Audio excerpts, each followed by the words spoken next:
Elementos para um culto no lar. Deuteronômio 6, versículo de número 7.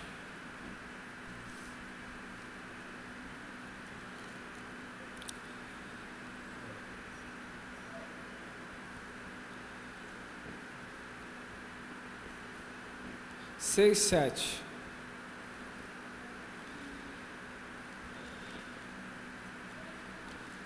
Todos acharam? Alguém ainda está procurando? Fica lá no início do Antigo Testamento, tá bom? 6, 7. Diz assim: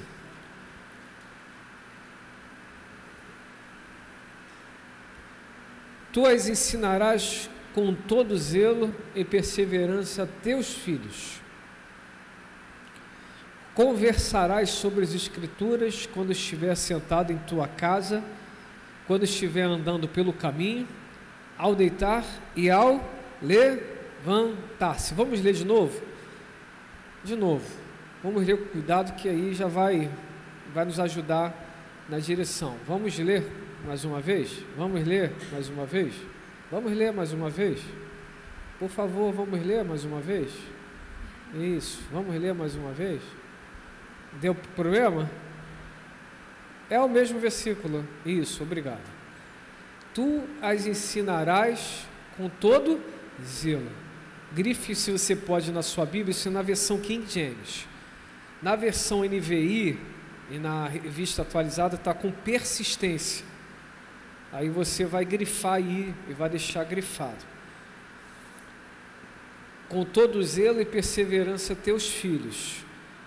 Conversarás sobre as Escrituras. Com grife, conversar. Primeiro é ensinar e depois é conversar. Zelo e conversarás sobre as Escrituras. Quando estiver, aí fala, onde eu tenho que fazer isso? Aí você pode até botar aí na sua Bíblia, onde eu tenho que fazer isso? Aí vem o versículo e responde. Quando estiver sentado em tua casa. Primeiro ponto é esse. Segundo, quando estiver andando pelo... E terceiro, ao deitar-te e ao... Beleza? Quando sentar, quando andar, quando deitar e quando levantar. Elementos para o culto no lar. Em minha formação, o culto no lar sempre foi primordial. Como em um formato antigo, a minha educação ocorreu dentro do trâmite dos cultos nos lares. Mesmo muito novo, eu tenho lembrança que diariamente minha mãe, antes de assistirmos um desenho que eu gostava mesmo, que era o Thundercat, a minha mãe colocava meia hora de culto no lar, lá em casa. Eu achava aquilo muito chato. Eu era muito novinho. Na verdade, o que eu queria era ver o Thundercat. Eu queria muito ver o Thundercat, que parecia que passava na antiga rede Manchete. Os outros mais novos nem sabem que rede era essa, mas nós, mais antigos, sabemos. Então, eu queria muito assistir, por vezes não poucas eu fingia que estava dormindo, porque criança, quando tá cheia da atenção, ela finge que está dormindo. E aquilo ali, sabe, eu ficava assim, mas estava ligado, e ela ainda assim fazia o culto nos lares. Os mais velhos, cada um tinha uma obrigação no culto do lar, ou uma responsabilidade. O cântico era o congregacional, era um cântico que todos nós sabíamos cantar, do menor, que era eu, ao maior. Ao mesmo tempo, um teria que orar, e só descobria quem ia orar no dia do culto. Ora aí, e um orava. E naquela ocasião, minha mãe que sempre trazia uma palavra de reflexão, para que nós pudéssemos entender o sentido daquele culto ali no lar. Depois desse processo, eu comecei a frequentar em particular as reuniões das mulheres cristãs em ação, que elas separavam um dia na semana à tarde, porque hoje em dia, graças a Deus, as mulheres elas estão também trabalhando na rua para ajudar os esposos dentro de casa. Eu sou do modelo que acredito que se a mulher pode fazer isso, ela deve fazer isso. Mas eu também, na minha consciência, acredito que muitas famílias estão perdendo sem a presença das mães dentro de casa. Então, se por um lado a gente ajuda no equilíbrio financeiro dentro de casa e no dividir a base, em outro lado a mulher também acaba ficando sobrecarregada, porque na maioria das casas quem tem filhos são os dois, mas quem cria é a mãe, quem cuida é a mãe. Então, qual é a missão? Ela acaba trabalhando fora, mas também trabalhando dentro de casa. Mas naquela época, a mulher trabalhar fora de casa era muito difícil. Por isso que era um nível muito grande de irmãs que tinham até o ofício, mas o ofício dentro de casa, que era costurar. Temos 2 exemplos aqui maravilhosos, 3 na verdade, maravilhosos disso. Outras que acabavam cortando o cabelo, minha mãe, mas as pessoas iam dentro de casa cortar o cabelo lá. Então, naquele contexto, as mulheres ficavam mais em casa, pelas dificuldades de ter que trabalhar fora. E aí, naquele contexto, as mulheres se encontravam às tardes e eu estava lá sempre nos cultos da MCA. Então, como acontecia o culto da MCA? Qualquer visitante recebia uma visita e depois todas as irmãs tinham um roteiro que elas faziam culto na casa, mas não era um culto aberto para toda a igreja, era onde as irmãs podiam lá, e elas oravam entre si, e elas profetizavam entre si, e elas liberavam palavras entre si, e no final era o que me interessava, tinham o suco de groselha, tinham o bolo de fubá, e às vezes nas melhores casas tinham pastel de carne. Era nas melhores casas. Quem entende do passado, entende que pastel hoje em dia, as crianças falam, quero um pastel, a gente vai lá e compra massa e faz. Mas naquela época pastel era salgado de festa. Das melhores festas. Não era festa qualquer não. Era das melhores festas. Então, e é por isso, mas foi lá que também recebi direções de Deus. Foi lá que fui aprendendo sobre aquilo que era crucial para a fé cristã. Foi em casa que tive o contato com a Bíblia. Foi em casa. Foi em casa que orei pela primeira vez. Foi em casa que cantei pela primeira vez. Hoje só canto para fazer parte do coro. Mas cantar que é bom no canto. Mas eu canto, assumido que sou desafinado, né, Alex? Mas canto, aleluia, também não tem crise não. Deus recebe o coração. Foi lá que ouvi sobre a oportunidade e o significado do batismo. Foi em casa. Foi ali que ouvi sobre o batismo. Foi ali que ouvi sobre Deus, sobre Jesus e Espírito Santo, e tive a compreensão que o que era Trindade, e que mais tarde a minha mente foi iluminada para entender o que é triunidade. Foi ali que eu entendi que Deus, o Pai, é a figura do Criador de todas as coisas. Deus, o Filho, é aquele que obedece em todos os sentidos e é a ação.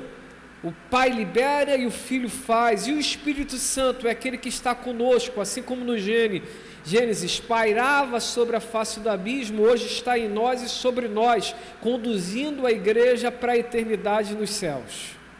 É o único Deus. Foi lá em casa que eu aprendi isso. Não são 3 deuses. É o único Deus que se mostra, se manifesta como 3 pessoas: Pai, Filho e Espírito Santo. Então esses cabeçudos que vêm hoje em dia dizer que não é unicista, não, filho, eu não sou. Esses cabeçudos que vêm aqui, evolução, você nasceu do macaco, veio da ameba, mas eu vim de Deus. Eu aprendi na minha casa, eu aprendi na Bíblia, mas é evolução, a evolução da tua cabeça que está evoluindo. Na minha criacionismo, eu aprendi dentro de casa, que quem nos fez foi Deus, quem deu o poder ao homem da multiplicação foi Deus que falou: homem, você vai ter uma semente que só se multiplica em unidade com a mulher. Homem com homem não faz filho, desculpa a franqueza, mulher com mulher não faz filho. A perfeição de Deus é homem e mulher, ambos se completam.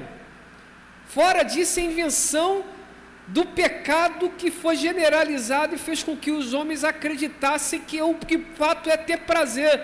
Prazer por prazer, hedonismo. O prazer precisa estar envolto de sentido, porque senão é só vaidade, que no final vai fazer mais mal do que bem. Isso não significa dizer que não tenhamos que respeitar pessoas. Pessoas são pessoas e pessoas escolhem os seus caminhos. Mas isso não significa dizer que eu não posso entender biblicamente aquilo que é bíblico. Homem é homem, mulher é mulher, e ambos se completam. E não tem a ver só com o coração, tem a ver com a anatomia também. Foi em casa. As casas sempre estiveram no coração da ação da igreja. Foi pela primeira vez que conheci o antigo NEBs, que eram 5 reuniões nas casas. Quem é da antiga aqui lembra dos NEBs? Núcleo Evangelizador Batista, lembram disso? Núcleo Evangelizador Bíblico, corrigindo. Nós íamos nas casas, que hoje é a casa de paz, e a gente se encontrava 5 vezes, ouvíamos do plano da salvação, e na 5ª reunião convidávamos para essas pessoas irem para as igrejas, para um grande culto dos NEBs.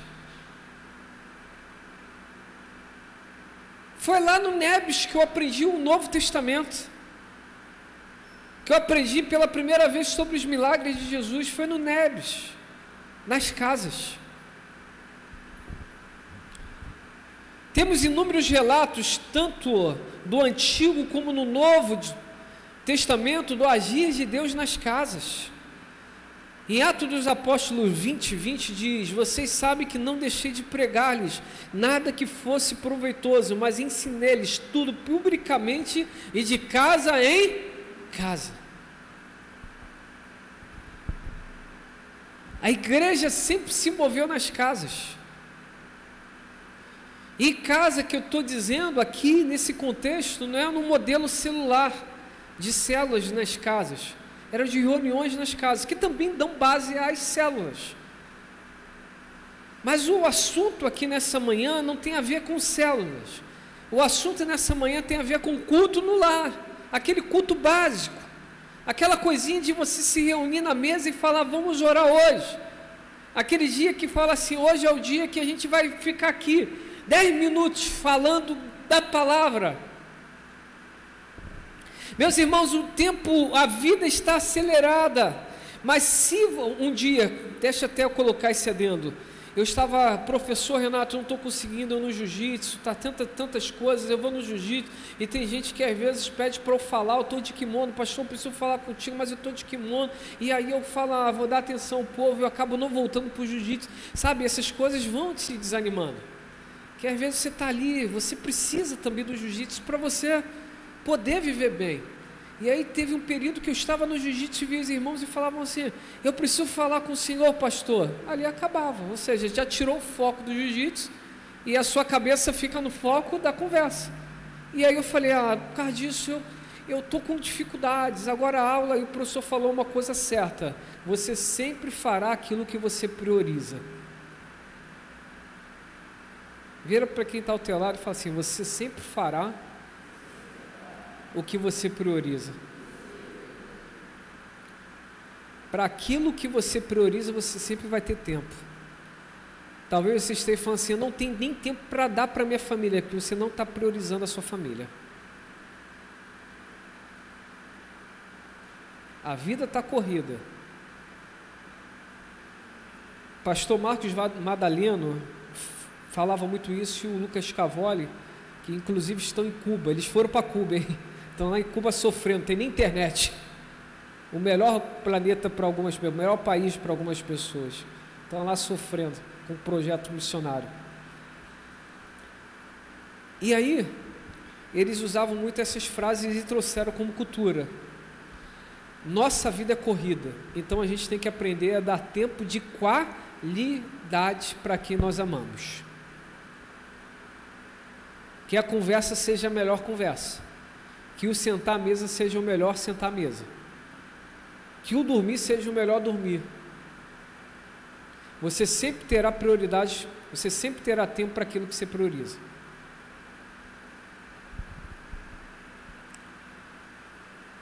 Essa palavra do professor mexeu comigo. E eu entendi que por mais que tenhamos uma vida corrida, nós precisamos priorizar algumas coisas. E eu quero hoje inspirá-los, nessa manhã, a priorizar o culto no lar na sua casa. As células têm a visão evangelística, de você chamar pessoas de fora para dentro da sua casa. O culto no lar tem a visão de cuidado e pedagogia, é as pessoas dentro da sua casa. Entenderam aqui a diferença? É aquele tratamento do lar. Senta aqui e vamos falar da palavra agora. Vamos orar agora. Sabe por que alguns filhos não largam os celulares? É porque nós pais não estamos largando os celulares. Sabe por que tem filhos que não oram dentro de casa? É porque nós pais não estamos orando dentro de casa publicamente para eles verem. Esses dias estava orando, esses dias não, era alguns anos atrás, e para minha surpresa, quando eu abri os olhos, o meu filho de fralda estava do meu lado. Ele nem sabia o que estava fazendo, mas eu estava ajoelhado, ele quis se ajoelhar do lado. Nossos filhos nos imitam. Nossos filhos nos imitam. Você pode virar para quem está ao teu lado e falar, nossos filhos nos imitam. Nos imitam. Ei, pais, se vocês queimarem por amor de Deus na sua casa os seus filhos, você não vai fazê-los cristãos, mas você vai ensiná-los a serem cristãos. Estava caminhando esses dias evangelizando e eu tenho uma grande preocupação pelos meus filhos, e eu estava pedindo chaves para cuidar dos meus filhos. E eu entendi uma coisa, eu não tenho que apenas amar os meus filhos, amarem a igreja. Eu não falo mal da igreja perto dos meus filhos. Eu não trago crises da igreja perto dos meus filhos. Por meus filhos eu só falo as coisas maravilhosas. Os bastidores não cabem aos meus filhos ouvirem. As pessoas maduras, elas vão ouvir, vão ter discernimento que o problema é só aquilo ali fechado, mas eles não vão ouvir da minha boca os reais problemas, porque eu quero que meus filhos amem a instituição. Eu não quero que meus filhos virem desigrejados. Eles precisam amar. Ponto 2. Eu quero que meus filhos sejam ativos na igreja. Por isso que quando eu falo com eles, eu não falo que pastorear é peso, e não é no meu coração, às vezes é cansativo, mas não é peso. E eu demonstro para eles que eu amo fazer o que eu faço, porque eu quero que eles tenham qualquer profissão que Deus os chamou para ter, mas que eles sejam ativos no reino de Deus. Acredite, quando eu tiver que castigar meus filhos, não vai ser para não vir para a igreja que vai ser o castigo. Qual é o teu castigo? Não vai para a igreja. Não faz isso, meu santo, minha santa. Qual vai ser o castigo? Vai ler Provérbios, o irmão vai ter que ler hoje. Vai ler tudo, de tudinho. Vai ficar sábio com sábio Salomão. E aí, caminhando, eu falei, Senhor, como eu posso fazer meus filhos te amarem? A resposta foi tão linda, meu coração se aqueceu. Não tem quando você está andando, o Espírito Santo fala contigo? O Espírito Santo fala. E ele falou assim no meu coração, Diego, ensine-os a amar Jesus. A igreja é número 18. Mas evangelizar é reino, você ganha almas por reino. Ensine-os a amar Jesus, aquilo que não se limita nas quatro paredes. A visão do ensinamento tem que ir além das quatro paredes, ainda que as quatro paredes sejam importantes. Vou ensinar a amar o templo, mas eles podem se tornar religiosos, mas se eu ensinar a amar e mostrar o significado do templo, eles vão entender que na verdade a gente se reúne aqui pelo nome de Jesus Cristo nosso Senhor. Não é formando religiosos, é formando discípulos de Jesus. E como fazemos isso? Ensinando em casa. Ensinando em casa. Seus filhos estão vendo você jejuar, inclusive quebrar o jejum também quando ninguém está vendo. Eles estão vendo. É dentro de casa. Brian não está nem aí, mas a Kiara fica ligada. Ela sabia que a gente estava em jejum. Ela falou: pai, você tem que entrar 6 horas no jejum. Nossos filhos estão nos observando dentro de casa. O culto no lar é tão importante que eu quero destacar 4 pontos aqui de forma muito dinâmica. Primeiro ponto: no culto no lar nós aprendemos sobre amor.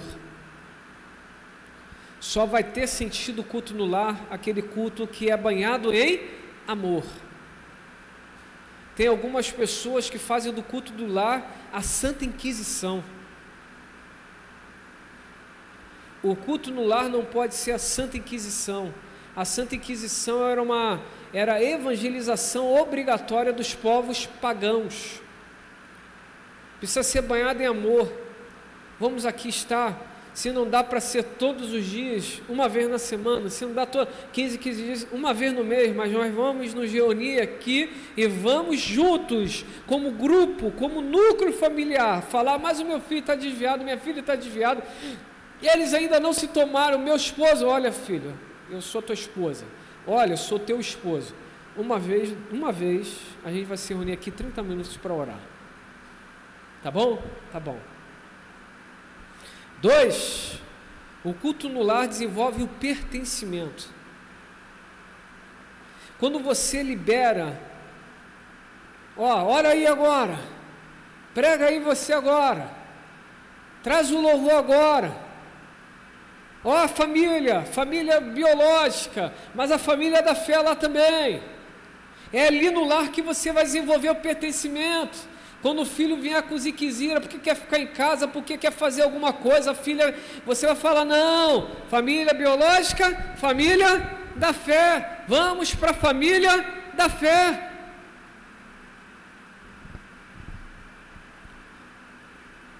Desenvolva o pertencimento dentro da sua casa. É um cuidado para os pais mais novinhos. Meus irmãos, tem dias... Um pastor, quando nós fomos consagrados, falou uma coisa muito linda. Falou assim: Diego, nunca se esqueça que a sua esposa, ela é sua esposa e seus filhos são seus filhos. Ela não é pastor, eles não são pastorzinhos. Então aprenda a navegar nessas águas, para você não trazer um peso muito grande. E olhou para a Mona Lisa e falou: você não é mais Mona Lisa, agora você é esposa do pastor Diego. Mas o dia que você tiver com uma cólica muito forte e não está aguentando, não faça isso só por religiosidade. Você tem que entender que não é uma santa inquisição, é pertencimento. Tem dias que nós acordamos com dor de barriga. É só uma forma de... Mas também você acorda às vezes com dor de barriga. É uma forma de contextualização. Mas são esses casos, são exceções e não são regras. Você trabalha o tempo todo naquilo ali que é aceitável e não é aceitável. Percebeu que aquilo ali já está criando gatilhos para... Corta na raiz. Não é assim não. Vamos para cima. 3. O culto no lar nos ensina princípios. Eu falei alguns aqui. Deus não são 3 deuses. É um Deus que se manifesta de 3 formas: Pai, Filho e Espírito Santo. É o que nós chamamos de trindade. Aí alguns falam: mas não existe palavra trindade na Bíblia. Mas nem tudo que não está escrito significa dizer que não seja. Você é formado de quê? Corpo, alma e espírito. Tem 3 aí em 1. Tem 3 em 1. H2O. Né? 2 H2O, isso. Um átomo de hidrogênio e 2 de oxigênio.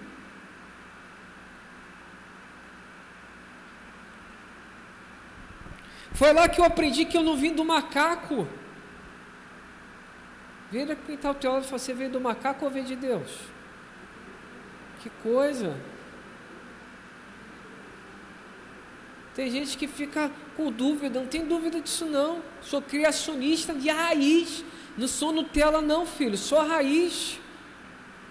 A raizão mesmo. Creio que tudo veio de Deus. Ontem falei com o sobrinho da Mona Lisa, estava lá em casa, bati no peito dele, soldadinho maravilhoso, falei, você é soldado recruta. Ele falou, sou recruta me transformando em soldado. Aí dei 2 tapas assim no peito dele, quase afundei o peito do garoto. Eu falei, você tem que ser macho alfa, varão, provedor, você tem que ser protetor, você tem que ser aquele que vai cabeçar a tua casa. Ele olhou assim, aí a mãe dele falou, tudo Nutella. Eu falei, ué, varão, se a tua mãe está falando assim, toma posição. Foi lá que eu aprendi que o homem tem que ser o homem. Fala assim comigo, o homem tem que ser um homem, macho. E mulher? Mulher. Não vou falar fêmea não, que fica feio, né? Mulher, assumir a responsabilidade. Eu estava aqui no domingo no jejum, no sábado, na sexta-feira no jejum, à noite aqui, eu abri a porta dali, e eu esqueci que eu tinha aberto a porta do pedestre aqui do portão de garagem. Aí eu fui fechar o grande e deixar só o menor aberto caso alguém aparecesse. Eu esqueci que estava aberto. Então, quando eu fui puxar, aquela porta foi na minha unha, sem jazeiro. Estou com a metade da unha quebrada, meu irmão. Diante de Deus, eu olhei a unha e deu vontade de falar, meu Deus! Que eu fiquei assim, ó, pai. Aí eu olhei, a barraca estava cheia. Sabe o que eu fiz? Posição de macho. Fiquei assim.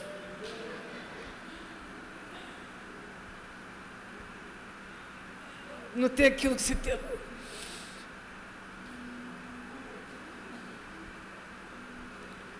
Fui lá e dá nem para botar o pé no chão, aquela dor terrível. Fui lá e pá, pá.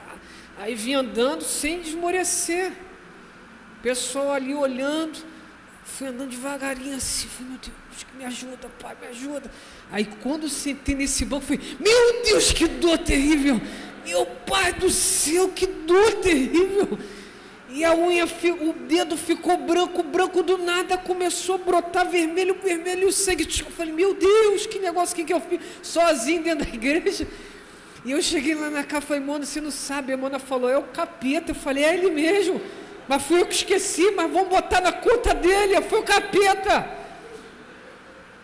Ela falou, é para te envergonhar na frente daqueles vizinhos. Eu falei, isso é verdade, porque se eu falasse alguma coisa, o pastor está falando desse jeito. Foi dentro da casa que eu aprendi esses princípios. Meu pai um dia não tinha dinheiro, então ele ia para hemodiálise pedalando, fazia hemodiálise pedalando, só o meu pai. Aí um dia ele subiu na bicicleta de mau jeito, o cotovelo dele saiu do lugar, literalmente. Criou aquele bolo aqui. Ele falou que tinha conhecidos, na hora que aconteceu o acidente tinha conhecidos. Ele falou que deu vontade de se jogar no chão, diante de Deus, lembro como se fosse hoje. Ele chegou em casa suando, falou, pai, o que aconteceu, pai? Ele não conseguia nem falar. Aí botou a tipóia, botou um negócio. Aí quando chegou a noite, que minha tia não tinha nem carro. Aí minha mãe fez contato, minha tia foi lá e foram levá-lo no médico. Ele ficou o dia todo com dor. É igual que na marcenaria cortou ali. A máquina que ele tinha de marcenaria pulou. Meu Deus, passei muito do horário já. Pulou a madeira, então o dedo dele nas antigas marcenarias passou na máquina. Ele perdeu a metade do dedo. Aquilo sangrando. Ele estava com muita dor, mas quando ele me viu, ele fez assim, ó. Amarra, leva para o hospital agora. Eu nunca entendi aquilo, mas hoje eu entendo. Macho tem que ser macho.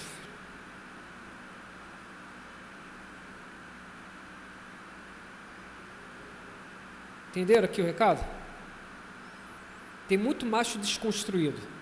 Seja macho, filho. Seja macho. Postura de macho. Toma vergonha. Tem macho que briga com a namorada. Vai morrer. Ah, varão. Que isso, varão? Tá doendo, mas postura. Chora sozinho. Mas você é macho, filho. Menina, mesma coisa. Ah, eu tô tão cansada. E a mãe limpando a casa sozinha. E a princesa Dondoca lavou, tá lavando tua roupa? Não, tô muito cansada. E a tua mãe tá não? Tá não, filho? Ela não cansa, né? A mãe é super mãe. Tem poder saiyajin das mães. Vambora. Posição, princípio. Termino, quarto e último. E eu terminei mesmo porque eu passei muito do horário. Organização. Culto no lar requer organização. E é ali que você ensina o filho a se organizar também. Por quê? Quem não é organizado consegue organizar nada. E o culto no lar tem que ter organização. Você vai fazer um culto no lar com 2 horas? Ninguém aguenta, meu irmão. Vamos lá, o tempo é dinâmico, então como vai ser? Meia hora, cronômetro, vamos orar, canta, ora agora, faz isso, 5 minutos, aleluia, ainda tem conversão, fala, vamos orar agora e pondo as mãos, meia hora, acabou. Deus abençoe, semana que vem você está aqui também de novo, mesmo lugar, mesmo bate-hora e mesmo bate-local. A gente precisa ser organizado. É igual o culto na igreja. Imagine se o culto na igreja não fosse organizado. Tem gente que tem ziquezira para organização. Mas aí nós teríamos 1h30 de louvor e 10 minutos de palavras. Não teríamos participação, não teríamos isso. Um culto precisa ser dinâmico. A gente chamava antigamente, falava sobre ordem do culto. Quem lembra desse aqui? Ordem do culto. Por quê? O culto ele é racional também. Tudo, o culto é pedagógico, tudo tem que ter um sentido. Então ali naquela organização, cuidado com o horário, cuidado, a coisa vai fluindo. A coisa vai fluindo. Já falei demais, passei 20 minutos do meu tempo. Foi terrível hoje, reconheço isso. E de forma humilde, aqui no púlpito eu peço perdão para vocês e principalmente para a EBD que vai iniciar depois dessa oração. Então eu falei demais, eu conheço isso. Mas a minha oração é que de alguma forma, alguma coisa entre no seu coração. A importância no culto, dos cultos nos lares. É ali que você formata a sua casa. É ali. Princípios, orientações, é ali que você vai fazer isso. E vamos embora. Termino desta forma. Quando eu aprendi isso em casa, né? No lar, na verdade no culto no lar, sobre o cuidado do todo. Então foi ali que eu aprendi o que é o peso de uma família, o peso do Evangelho. E sinceramente hoje, o mais novo da casa, eu não consigo me ver longe da minha família, porque foi ali que eu fui formatado. Fui padronizada, minha cabeça foi padronizada. Então, meu irmão, se você como eu deseja avançar, nós vamos orar por isso. Nós queremos orar pelos cultos nos lares. Estaremos orando também pela Raquel Medeiros, de Goiânia.